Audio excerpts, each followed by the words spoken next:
quero ler com você a palavra de Deus, livro de Atos, capítulo 7, e vamos ler dos versículos 56, 7:56 até 8:1. Atos, capítulo 7, a partir do versículo 56, e vamos ler até o versículo 1 do capítulo 8, certo? Na verdade, até a primeira frase do versículo 1 do capítulo 8, certo? Diz assim: e disse, isso é Estevão falando, vejo os céus abertos e o Filho do Homem em pé à direita de Deus. Mas eles taparam os ouvidos e, dando fortes gritos, lançaram-se todos juntos contra ele. Arrastaram-no para fora da cidade e começaram a apedrejá-lo. As testemunhas deixaram seus mantos aos pés de um jovem chamado Saulo. Enquanto apedrejavam Estevão, este orava: Senhor Jesus, recebe o meu espírito. Então caiu de joelhos e bradou: Senhor, não os consideres culpados deste pecado. Tendo dito isso, adormeceu. E Saulo estava ali consentindo na morte de Estevão. Pai, fala conosco por meio da tua palavra, em nome de Jesus. Amém. Esse relato de Estevão, que estava sendo falsamente acusado de falar contra Moisés, a lei, contra o templo. E diante do interrogatório, Estevão fala de Jesus, e nós aqui no TCL exploramos bem essa fala do Estevão. E então, acontece que os homens, diante do que Estevão falou, eles se colocam como inimigos do que Estevão falavam de Estevão e do Evangelho. E nosso tema hoje é a resposta aos inimigos do Evangelho. E tudo isso acontece, o que nós lemos aqui. A pergunta que eu quero fazer a você é, referindo-se a nós. Nós não somos um Estevão, não estamos na situação dele, certo? Mas como temos respondido àqueles que de alguma forma nos perseguem em razão da nossa fé em Cristo e de nosso testemunho a respeito de Deus? Como temos respondido àqueles que de alguma forma nos perseguem em razão de nossa fé em Cristo e de nosso testemunho a respeito dele? Isso pode acontecer dentro de casa. Tem gente que é perseguido dentro de casa, que é perseguido pelo filho, a filha, pelo cônjuge, por causa da sua fé. Outros são perseguidos no trabalho, na parentela, na vizinhança, na escola. De alguma maneira, não tenha dúvida, fique atento, tem uma perseguição que não é pequena se levantando contra a Igreja de Jesus nesse país. Tem toda uma mobilização. Não seja inocente, não minimize essa realidade. Eu não estou exagerando. Tem essa perseguição, mas eu estou perguntando aqui de uma maneira mais que se refere mais à sua vida, né? Então, eu gostaria que você se refletisse sobre isso. Como temos respondido às perseguições? Ok? Gente, aqui nós vemos as palavras de Estevão diante do Sinédrio, e ele diz, diante das acusações que faziam a ele, as ameaças, ele disse: vejo os céus abertos e o Filho do Homem em pé à direita de Deus. Veja bem, Estevão estava para morrer. E, enfim, a gente até conversou aqui com o pastor Júlio algumas vezes, o que acontece depois da morte. Enfim, esse homem salvo, esse homem de Deus, estava morrendo como mártir. E é muito interessante que ele viu Jesus. Ele disse: vejo os céus abertos e o Filho do Homem em pé. Isso é muito lindo, porque Jesus se colocou em pé para receber esse homem. O Estevão ia ser recebido por Jesus no céu, não ia para um outro lugar depois ir para o céu. Não. Jesus ia recebê-lo. O Estevão está ali diante deles e compartilha esta visão. E ele disse que via o Filho do Homem, referindo-se a Jesus, em pé à direita de Deus. Agora, esse título Filho do Homem é messiânico e ele foi revelado lá pelo profeta Daniel. E essas pessoas, elas conheciam essa passagem de Daniel e eles sabiam que quando Estevão falou em Filho do Homem, era um título messiânico. Capítulo 7 de Daniel, 13º versículo, diz: em minha visão à noite, vi alguém semelhante a um filho de homem, vindo com as nuvens dos céus. Ele se aproximou do ancião e foi conduzido à sua presença. Ele recebeu autoridade, glória e reino. Todos os povos, nações e homens de todas as línguas o adoraram. Seu domínio é um domínio eterno, que não acabará, e seu reino jamais será destruído.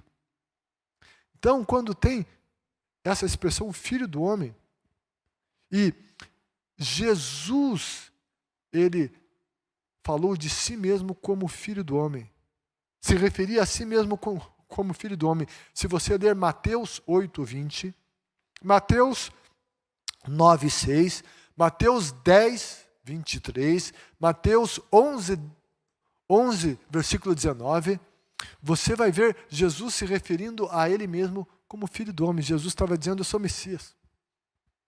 Então, essa expressão Filho do Homem é um título messiânico. Não é todas as vezes. No livro de Ezequiel é chamado como Filho do Homem, mas ali não. Era porque Ezequiel era um ser humano, Filho do Homem. Mas Filho do Homem era um título messiânico que foi dado lá pelo profeta Daniel, e Jesus assumiu esse título porque ele era o Messias. Quando o Estevão falou que via o Filho do Homem, ele estava dizendo que ele estava vendo o Messias, Jesus, aquele que tinha sido morto. Ele comunicava sobre o Messias prometido. Ele estava afirmando algo que aqueles homens queriam negar com todas as suas forças, que Jesus era o Messias, o Salvador prometido. E quando o Estevão fala que via o Filho do Homem assentado à direita de Deus, há uma reação terrivelmente negativa. Eles já estavam com uma reação negativa com o Estevão, mas quando o Estevão diz isso, vejo os céus abertos, o Filho do Homem em pé à direita de Deus, a Bíblia diz que eles taparam os ouvidos. Taparam os ouvidos e eles davam fortes gritos. Ouviram uma verdade, não queriam ouvir, taparam os ouvidos e gritaram e se lançaram todos juntos contra eles, para ser apedrejado. Era um ódio terrível, um ódio tremendo. Aqueles homens diziam honrar a Deus, se diziam religiosos, mas eles negavam Jesus. Isso acontece muito também hoje. A maioria da população do Brasil e do mundo aceita falar de Deus. Ah, Deus, né? Porque Deus, e cada um tem o seu Deus, mas sabe, isso não tem convicção nem experiência, só para fazer uma política de boa vizinhança. Não se tem nem compromisso com Deus e não se fala do Deus que é o Deus verdadeiro. Mas o quê? Deus, fala-se de Deus. Contudo, muitos se enraivecem e de alguma maneira fecham os ouvidos quando ouvem falar do nome de Jesus. O problema da maioria das pessoas não é Deus. Não, eles aceitam.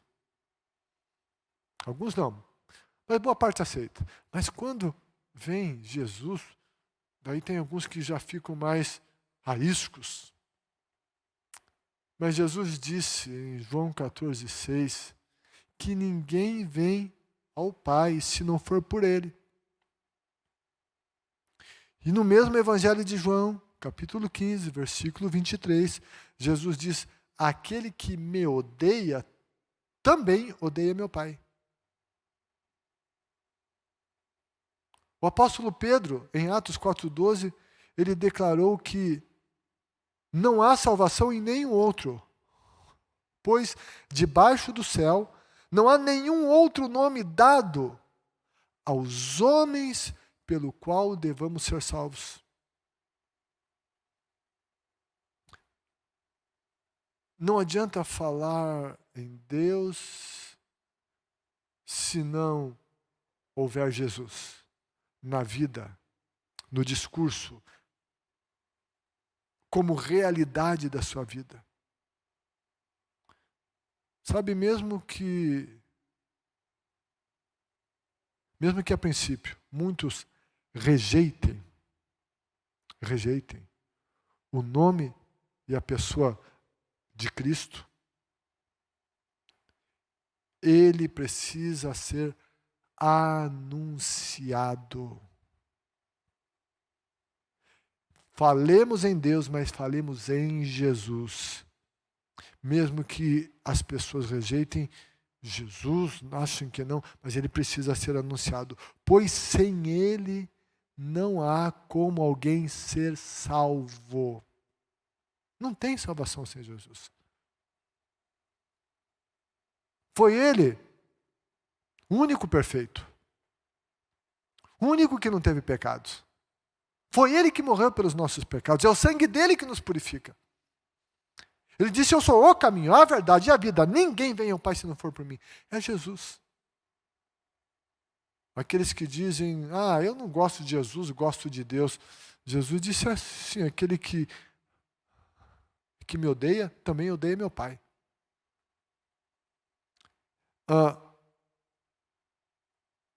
O ódio daqueles homens era por isso. Eles diziam amar a Deus, servir a Deus, mas eles não queriam Jesus. Não tem como estar com Deus sem ter Jesus. Gente, e o ódio expressado no apedrejamento de Estevão é algo descomunal, é enorme.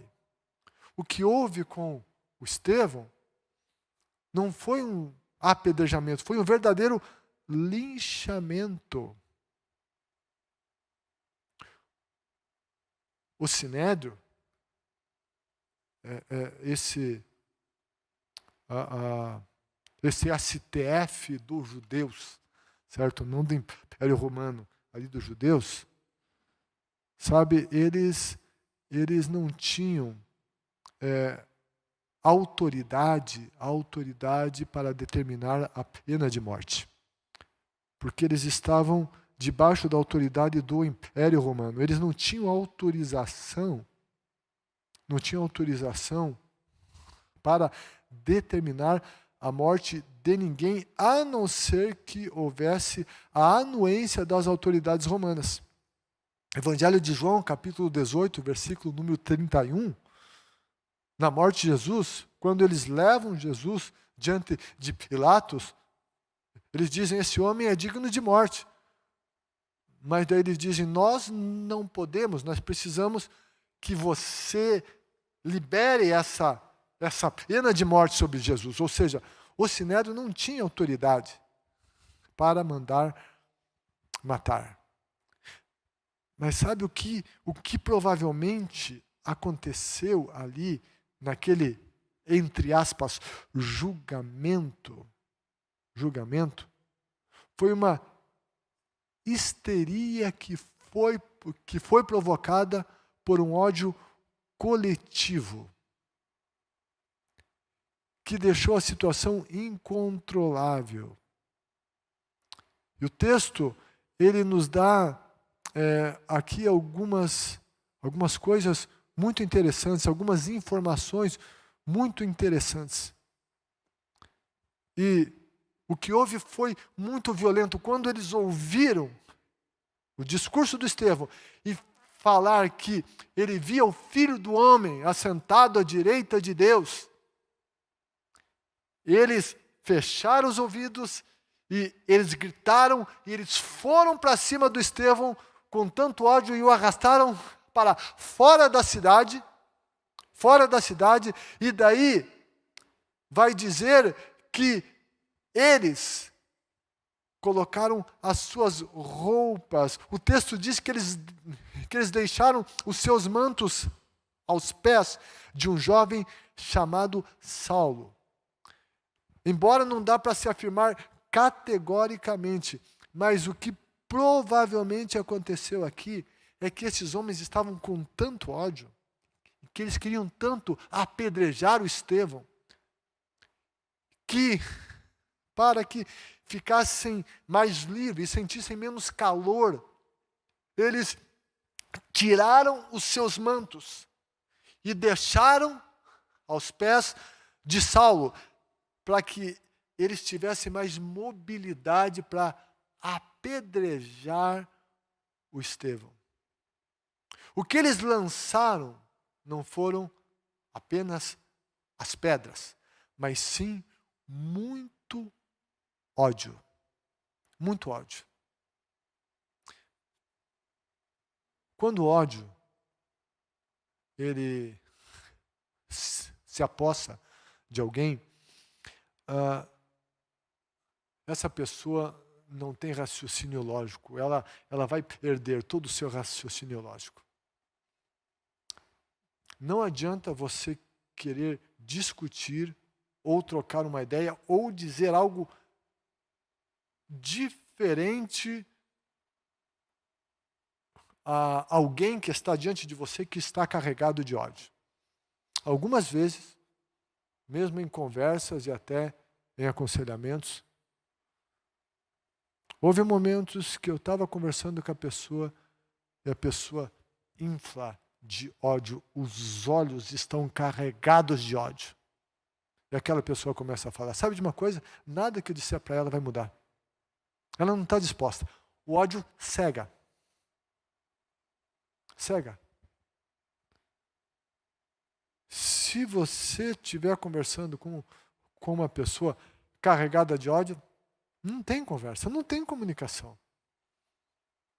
Ela está fechada naquilo.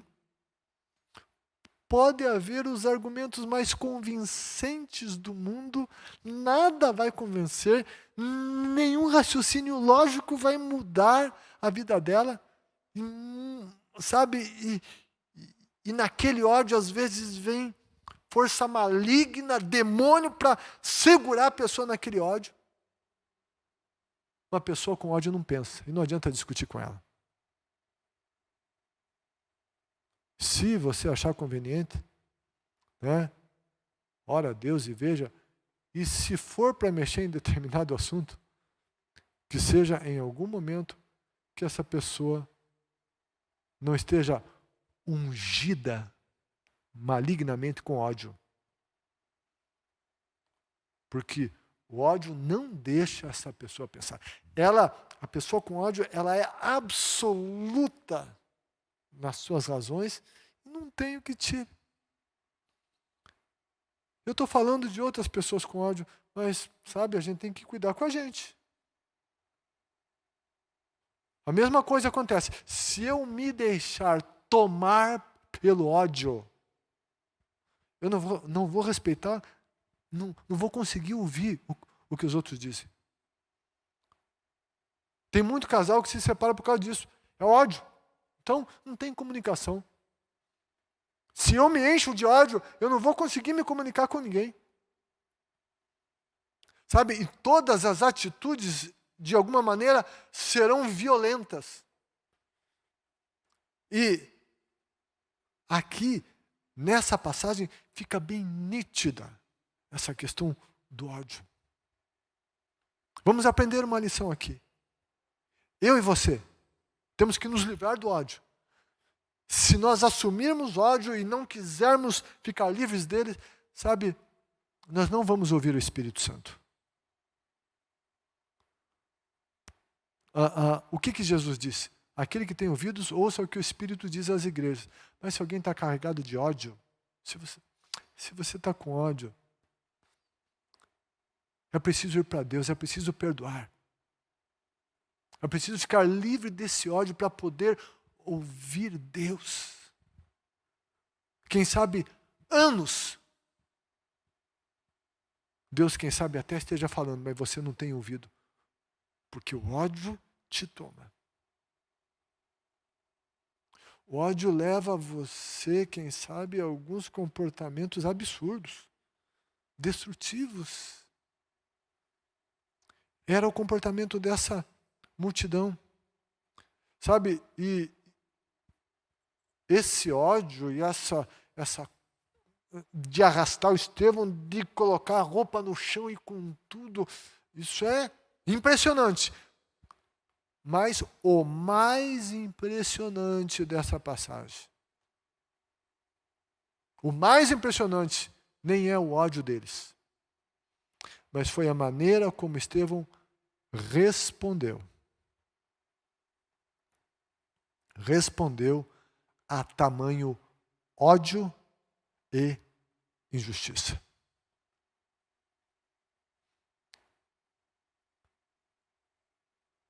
E ele respondeu ao ódio não se dirigindo aos homens, porque aqueles homens não conseguiam ouvir nada, entender nada.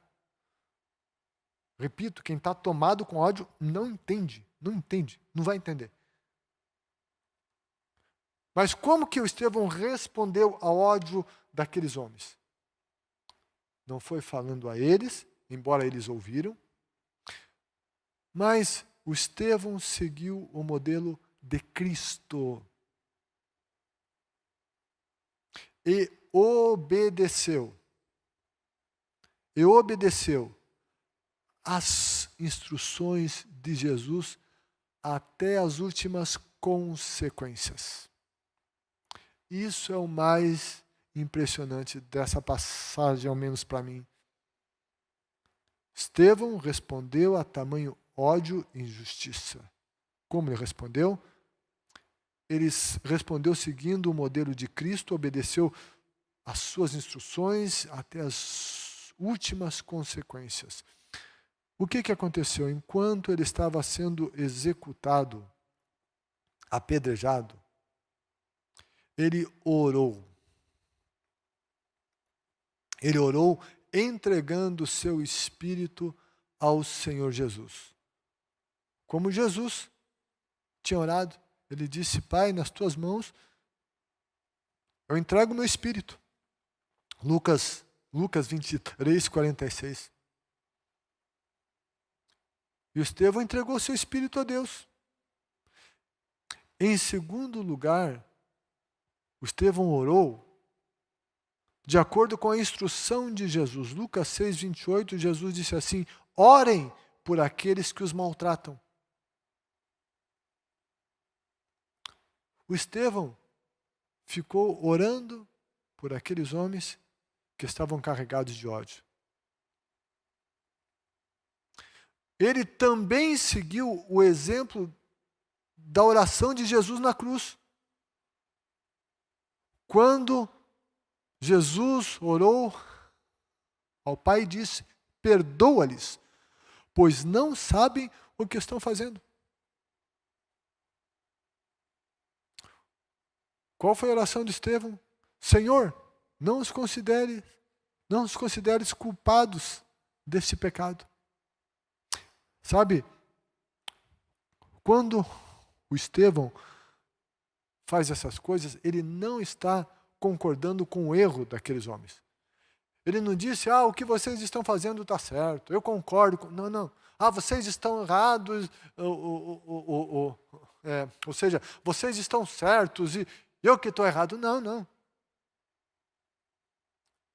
Não é que o Estevão estava concordando com o erro deles, mas o Estevão estava orando por eles, apesar do erro deles. E ele seguiu todo o modelo de Jesus. Sabe de uma coisa? Esse é o modelo para que eu e você sigamos. Eu e você sigamos. Como é que a gente tem respondido àqueles que nos agridem, àqueles que nos fazem mal, àqueles que praticam injustiça contra a gente? Como é que a gente tem respondido? Sabe, deixa eu repetir aqui o que eu já disse algumas vezes. O perdoar não é concordar com o erro. O perdoar é cancelar a culpa de determinada pessoa, apesar do erro dela. Tem a ver com a pessoa. Perdoar tem a ver com isso. E é muito interessante que Lucas, nesse relato, ele faz questão de colocar uma informação muito importante. Versículo 58, na parte B, diz: as testemunhas deixaram seus mantos aos pés de um jovem chamado Saulo. Nós vemos a primeira frase do versículo 1 do capítulo 8 que diz: e Saulo estava ali consentindo na morte de Estevão. Lucas menciona Saulo, que foi aos pés do Saulo, que aquela gente carregada de ódio deixou os mantos, as roupas. E diz aqui que Saulo estava consentindo na morte de Estevão. Em Atos 22, 20, nós vemos o próprio apóstolo Paulo falando. Ele diz: e quando foi derramado o sangue da tua testemunha, Estevão, eu estava lá, dando a minha aprovação e cuidando das roupas dos que o maltratavam. O texto diz isso e depois o Paulo vai confirmar isso. Eu estava lá, eu aprovei. E enquanto aquela gente cheia de ódio apedrejava Estevão, eu aprovava, eu cuidava da roupa deles. E a menção. E Saulo era também chamado de Paulo. Atos capítulo 13, versículo 9, você vê isso. E não é que Deus mudou o nome de Saulo para Paulo. Não. Não tem nada a ver. Não foi Deus que mudou. Que Saulo era o nome hebraico. E Paulo era o nome romano. Ocorreu que nos escritos, na vida de Paulo, como ele se dirigiu com o evangelho mais aos gentios. Então, o nome que predominou foi a versão romana. Por isso que ele é mais chamado de Paulo. O Saulo era antes, esse sujeito radical aqui, enfim, que consentia na morte dos cristãos. Mas sabe, gente, esse detalhe é muito importante. E aqui, novamente voltando aqui para o Estevão, nós vemos alguém que perdoou seus inimigos e orou por eles. Nós podemos dizer que, como uma das respostas da oração de Estevão, Deus salvou o Paulo e fez dele um grande apóstolo. Grande apóstolo Paulo, que foi salvo. Jesus veio ao encontro dele na estrada de Damasco, se revelou a ele. Ok, Deus é soberano, Ele faz qualquer coisa, Ele faz do jeito dele. No entanto, eu creio que o fato de Jesus ter descido do céu, ir até a estrada de Damasco, ir ao encontro de Paulo, ok, é uma ação soberana, divina, mas que também, e a Bíblia não está afirmando isso, não está explícito na Bíblia, eu estou dizendo que eu acredito. Deus age em resposta às orações. Eu acredito que também uma razão que Jesus deixou os céus e foi ao encontro do Saulo foi por essa oração de Estevão. Foi porque o Estevão disse, não lhes imputes esse pecado. Foi porque o Estevão orou por aquelas pessoas que o apedrejavam. E Deus age em respostas a orações. Gente, não é um exagero dizer que os magníficos escritos paulinos que temos nas Escrituras também são resultado. Esses lindos escritos paulinos aqui de Paulo. Não é exagero dizer que eles são resultados do perdão e da intercessão de Estevão. Eu não estou exagerando, eu acredito que eu não estou exagerando. Repito, isso aqui não está escrito explícito na Bíblia, mas na minha maneira de ver, isso está implícito. Implícito na Bíblia. Sabe, gente, há uma palavra de Jesus que eu diria que é de difícil interpretação, mas eu acredito que essa palavra que Jesus disse se aplica a esta situação. Em João 20, 23, Jesus disse assim, se perdoarem os pecados de alguém, estarão perdoados. Se não os perdoarem, não estarão perdoados. Sabe de uma coisa? Se Estevão não perdoasse e não orasse por aqueles que o maltratavam, o perdão de Paulo poderia ter sido retido. E nós perderíamos de ter esse grande apóstolo.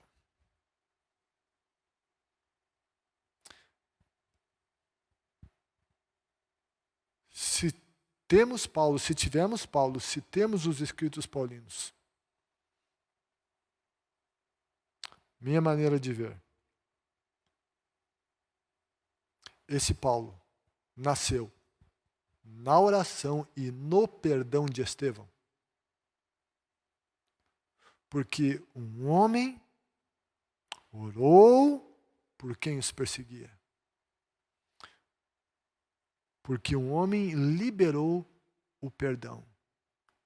E Jesus disse: se perdoarem os pecados de alguém, estarão perdoados.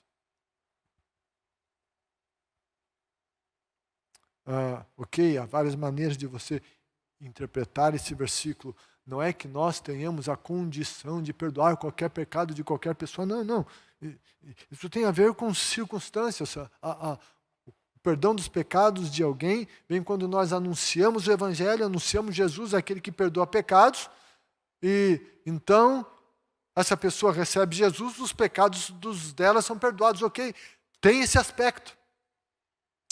Mas sabe, eu realmente acredito que esse versículo é um pouco mais misterioso. Se perdoarem os pecados de alguém, estarão perdoados. O Estevão, ele orou e perdoou. Sabe o que acontece? Tem muita gente que até ora, mas não perdoa. Tem gente que ora pela salvação e a mudança e a transformação de alguém. Do cônjuge, do filho, do pai, da mãe, do irmão. Mas não perdoa. Está carregado de ódio.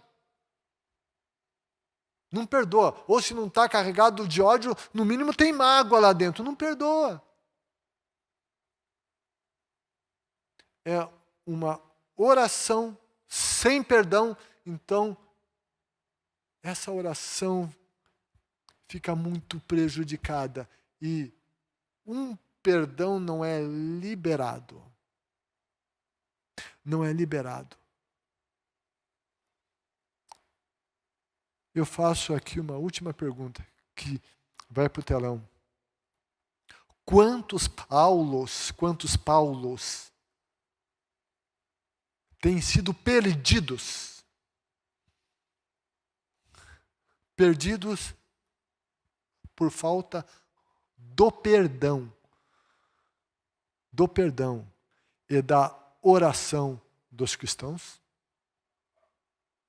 Quantos Paulos a gente tem perdido?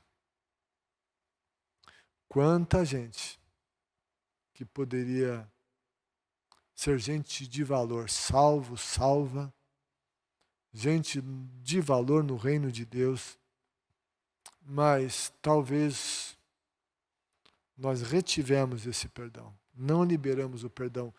E o fato de não liberarmos o perdão, ou não oramos, ou se oramos sem perdoar, a nossa oração não surte o efeito que deveria surtir.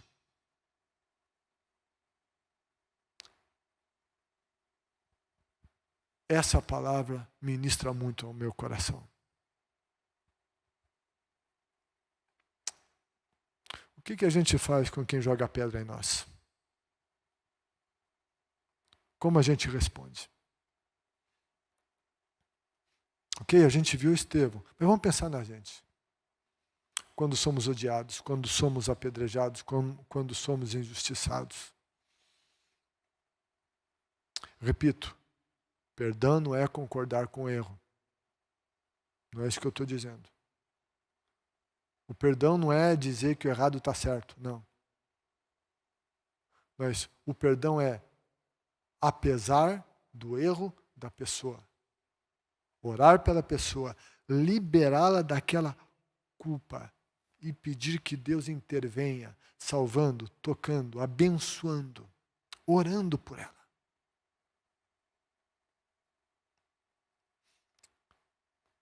Eu creio que Deus quer responder a oração da igreja. Sabe, como igreja, nós temos que ser uma voz sacerdotal e profética. A voz sacerdotal é a voz que coloca as causas do homem diante de Deus e que pede perdão. A voz profética é a voz que diz, está errado. Mas uma não se opõe à outra. Elas andam juntas. A nossa oração, ela precisa ser sacerdotal e profética. E nesse tempo eu e você precisamos ser estes sacerdotes e esses profetas de Deus. Suplicar graça e perdão de Deus. E também denunciar o erro, o pecado. Isso nos cabe. Mas esse denunciar do que está errado não é um denunciar carregado de ódio. Leia capítulo 7 de Atos, onde o Estevão está denunciando, ele é a voz profética, e ele aponta os erros, e ele diz, vocês mataram, e foi isso que aconteceu, tem rebeldia em vocês. Ele foi voz profética e foi voz sacerdotal. Nós analisamos aqui o que nós vimos hoje, foi essa voz sacerdotal que intercede, que abençoa, que clama. Se como igreja formos voz profética e voz sacerdotal, a nossa ação nesse mundo vai ser muito mais eficaz. E veremos Deus se mover de uma maneira muito maior. Estou falando aqui no TCL, eu estou falando para gente comprometida, líderes. Isso fala de treinamento de líderes, de gente que quer ser instrumento de Deus para levantar outros, gente que quer fazer a obra de Deus e gente que quer levantar outros para que façam essa obra. Que eu e você aprendamos com Estevão, que possamos agir como ele.